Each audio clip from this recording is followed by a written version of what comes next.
السلام علیکم، آپ دیکھ رہے ہیں جان کشمیر ٹی وی۔ آج کی ویڈیو میں بچے کی پیدائش کے بعد جو سب سے پہلے عمل ہے وہ کیا ہے؟ وہ عمل ہے بچے کے کان میں اذان دینا۔ بچے کے دہنے کان میں اذان دی جاتی ہے اور بائیں والے کان میں اقامت کہی جاتی ہے۔ اس کام کے لیے ہم کوشش کرتے ہیں کہ مولوی صاحب کا انتظام کیا جائے کہ بہترین عمل یہ ہے کہ بچے کے کان میں اس کا والد خود اذان دے۔ یہ عمل کس طرح سے ہوگا؟ ایک پیپر کا ورق لیں، اس کو پائپ کی طرح گول کر لیں اور اس کو بچے کے کان کے نزدیک لے جا کر آہستہ آہستہ اذان پڑھیں۔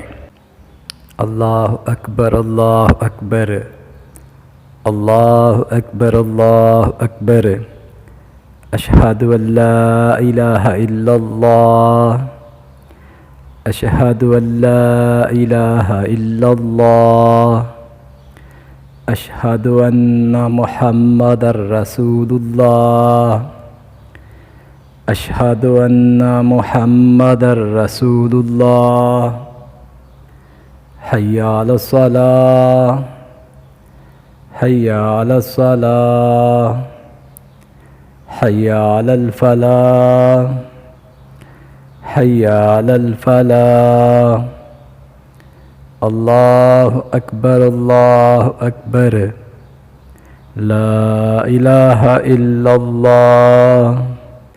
اس کے بعد بائیں کان میں اقامت پڑھیں۔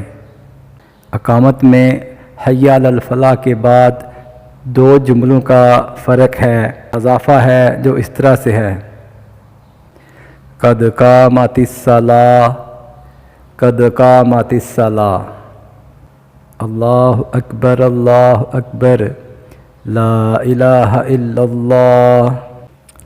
اللہ پاک ہمیں دین سمجھنے اور سمجھ کر اس پر عمل کرنے کی توفیق عطا فرمائے، آمین۔ میری اس ویڈیو کو لائک بھی کریں اور شیئر بھی کریں اور اپنے قیمتی کمنٹس بھی دیں تاکہ آپ کے کمنٹس کی روشنی میں اپنے چینل کو بہتر سے بہتر بنا سکوں۔ شکریہ۔